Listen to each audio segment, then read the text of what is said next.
नमस्कार बच्चों, चलिए आज हम पढ़ेंगे पाटलिपुत्र के वैभव के बारे में। ठीक है, तो शुरू करते हैं। बिहार राज्यस्य राजधानी नगरम पाटलिपुत्रम सर्वेषु कालेषु महत्वम धारयत।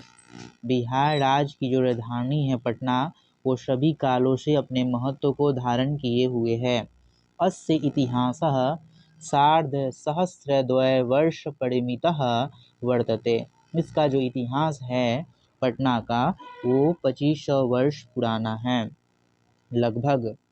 अत्र धार्मिक क्षेत्रम, राजनीतिक क्षेत्रम, उद्योग क्षेत्रम विशेषेण ध्यान आकर्षणम। यह पटना यहाँ यत्र मीन्स यहाँ धार्मिक क्षेत्र में, उद्योग के क्षेत्र में, और यह विशेष रूप से हमारे ध्यान को आकर्षण करता है। कौन? पटना। वैदेशिक यात्रिणः मेगास्त्रीफाह्यान् वेन्शाङ् इति संग पाटलिपुत्रस्य वर्णनं स्वस्वसंस्मरणग्रन्थेषु चक्रेयुः।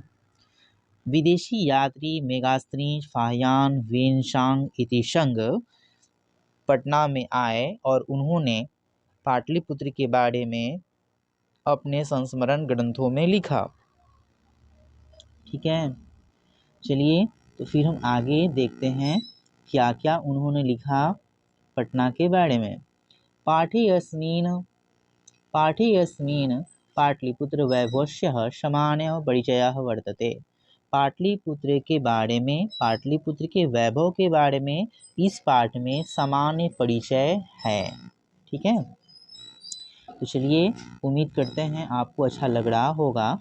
फिर हम पटना के बारे में विशेष रूप से जानकारी प्राप्त करते हैं कि पटना में और क्या क्या चीज़ें हैं जो हमको जानना चाहिए। प्राचीनेषु भारतीयेषु नगर अन्वेषितं पाटलिपुत्र अंगम वत्सद्वयचित्रं महानगरम बभूव। प्राचीन भारतीय नगरों में और पाटलिपुत्र एक विशेष अंग के रूप में, एक महानगर के रूप में हुआ। तद विषय दामोदर गुप्त कवि कूटनीति काव्ये कथयति। कवि दामोदर गुप्त ने इसके बारे में कहा है। दामोदर गुप्त, यहाँ पे दामोदर गुप्त लिखा हुआ है यहाँ पे, ठीक है ना। क्या कहा है दामोदर गुप्त ने? दामोदर गुप्त जिसने कूटनीति काव्य को लिखा है। अस्ति महीतल तिलकम सरस्वती कुलगृहम महानगरम नामना पाटलिपुत्रम परिभूत पुरंदर स्थानम। धरती पर सरस्वती कुलगृह मतलब होता है शिक्षा का एक केंद्र है। महीतल का मतलब होता है धरती का भाल, धरती का माथा। सरस्वती कुलगृहम का मतलब होता है शिक्षा का महान केंद्र। परिभूत पुरंदर स्थानम का मतलब होता है इंद्र लोक के समान। ठीक है, तो हम इसका अर्थ समझते हैं। कह रहा है कि पृथ्वी पर पाटलिपुत्र नामक जो नगर है वो शिक्षा एवं वैभव की दृष्टि से काफ़ी गौरवशाली है और वह इंद्र लोक के समान है। ठीक है, पृथ्वी पर जो धरती का भाल, जिसको पटना को धरती का भाल कहा गया है, वह काफ़ी अच्छा है, बेहतर नगर है और वह इंद्रलोक के समान है। ठीक है ना। चलिए अब इसके बारे में इतिहास में क्या कहा गया है पटना के बारे में वो हम समझते हैं। ठीक है, इतिहास में ऐसा कहा गया है। क्या कहा गया है? इतिहासे श्रूयते यत् गंगाया तीरे बहु बुध काले पाटलिग्राम स्तः आसीत्। इतिहास में ऐसा सुना जाता है कि गंगा नदी के किनारे, ठीक है ना, पाटलिग्राम स्थित था। इतिहास में ऐसा लिखा गया है। किसके समय? बुध काल के समय। यत्र च भगवान बुध बहुस्कृतः समागतः।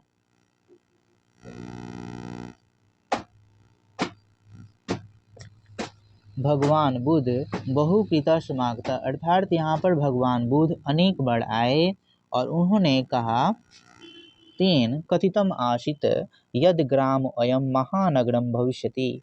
उन्होंने कहा कि यह जो नगर है ये भविष्य में एक महानगर हो जाएगा।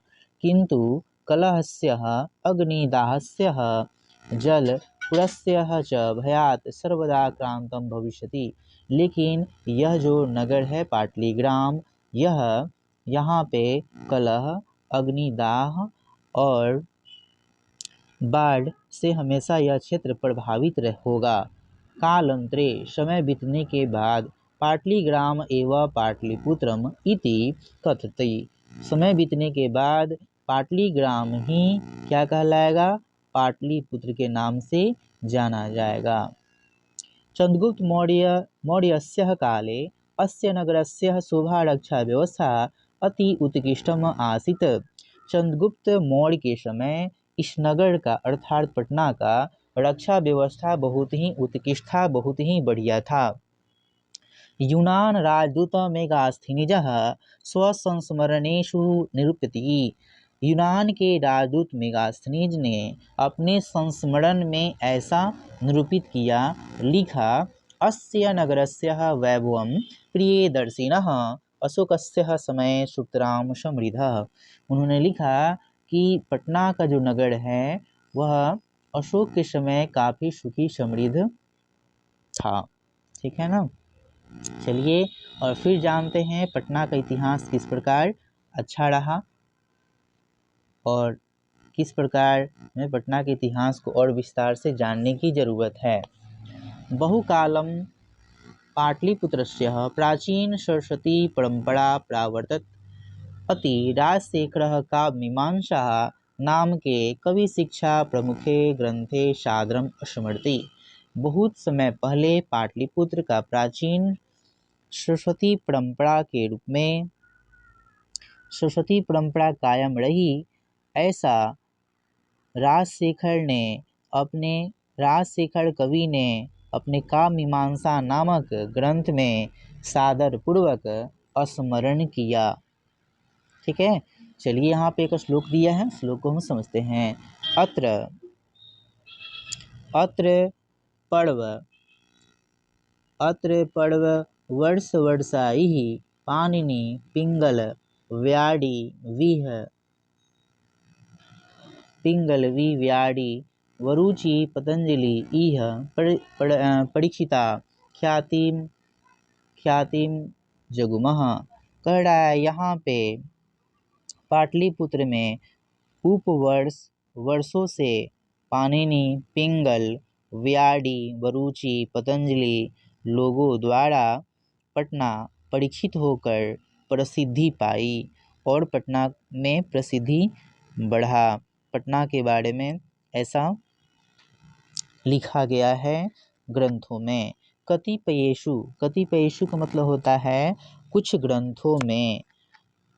प्राचीन संस्कृत ग्रंथेषु पुराण आदिषु, प्राचीन संस्कृत ग्रंथों में पुराणों में पाटलिपुत्रस्य नाम अंतरम का मतलब होता है नाम बदलकर, यानी कुछ प्राचीन ग्रंथों में पुराणों में पाटलिपुत्र का नाम बदलकर पुष्पुरम, पुष्प मतलब होता है फूल, या कुसुमपुरम वा प्राप्यते, पुष्पुर या कुसुमपुर रखा गया, ऐसा प्राप्त होता है कुछ ग्रंथों में।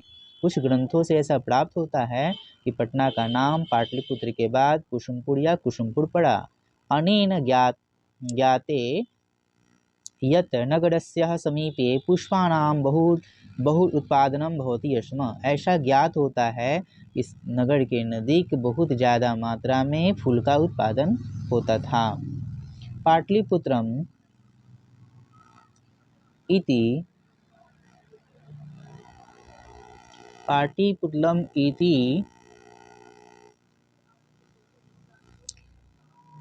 शब्दो पाटलपुष्पाणां पुतलिका रचनाम आश्रितम प्रचलितः। पाटलिपुत्र शब्द के बारे में पाटल पुष्प नामक पुतलिका एक किताब है जिससे ये पता चलता है कि पटना का नाम जो था वो पाटल पुष्प के नाम पे ही रखा गया था। शरत्काले शरत्काले नगरे अस्मिन् कौमुदी उत्सवः इति महान समारोह गुप्तवंश शासन काले अति प्रचलितः। पर शरत काल के समय कौमुदी उत्सव एक महान समारोह गुप्त वंश के शासन काल में प्रचलित हुआ। तत्र सर्वे जना आनंदमग्न अभूवा। वहाँ सभी लोग कौमुदी उत्सव शरत काल में मनाया जाता है। किस वंश में? तो गुप्त वंश में मनाया जाता है। सभी लोग आनंद में डूब जाते हैं। ठीक है, आनंद में डूब जाते हैं। संप्रति मतलब होता है इस समय। दुर्गा पूजा अवसरे तादृश्यम, इस प्रकार हम लोग दुर्गा पूजा का त्यौहार मनाते, उसी प्रकार कौमुदी उत्सव जो होता है वह भी दुर्गा पूजा के जैसे होता है। काल चक्रवात, समय बीतने के तत्पश्चात। ठीक है, यद्यपि मध्यकाले पाटलिपुत्रम वर्षसहस्रम परिमितः जीर्णम भूतः। समय बीतने के तत्पश्चात पाटलिपुत्र नगर एक विशाल नगर के रूप में प्रकट हुआ। तस्य संकेते अनेकेषु साहित्य ग्रंथेषु मुद्रा राक्षस लभ्यते। इसका संकेत मुद्रा राक्षस नामक ग्रंथ साहित्यिक ग्रंथ से प्राप्त होता है। मुगल वंश शासन काले अस्य नगरस्य समृद्ध उद्धारः जाता। मुगल वंश के शासन काल में यह नगर काफी उद्धार हुआ। आंग्ल शासन काले च पाटलिपुत्रस्य सुप्तराम विकासः जाता। अंग्रेजी शासन व्यवस्था के समय पाटलिपुत्र का भी काफी विकास हुआ। नगर इदं मध्यकाले एवं पटन इति नामना प्रसिद्धम आगत। यानी मध्यकाल में पटना जो है पटना के नाम से प्रसिद्ध हुआ।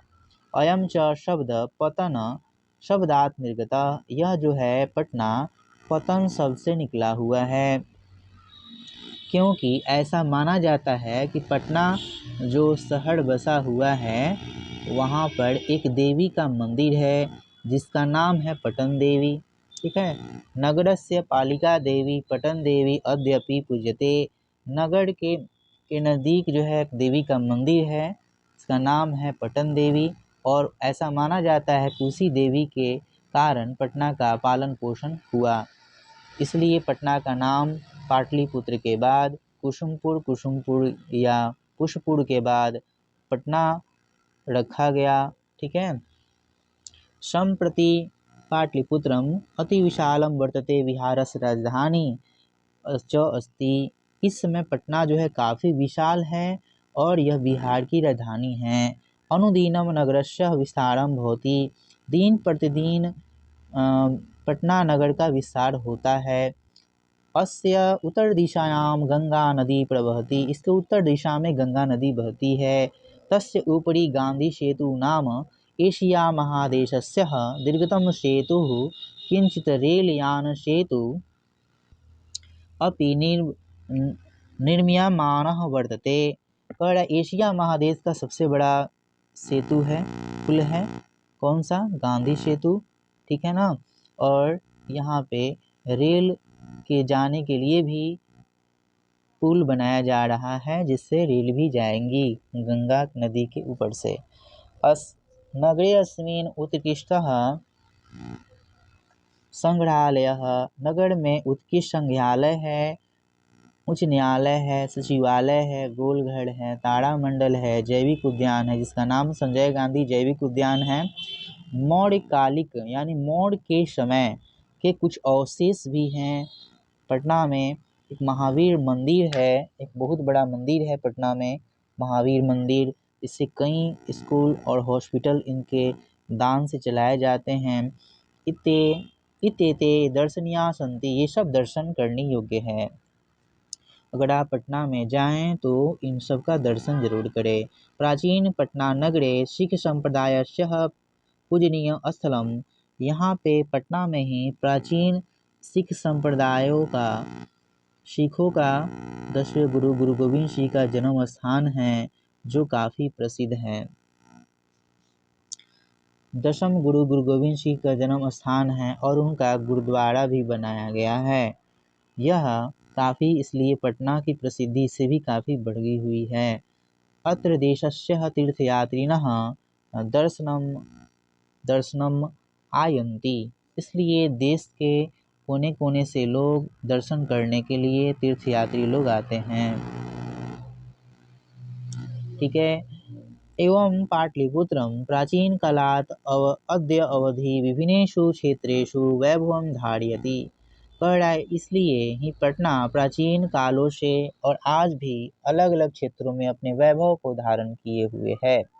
सर्वच संकलित रूपेण संग्रहालय दर्शनयतीम इति।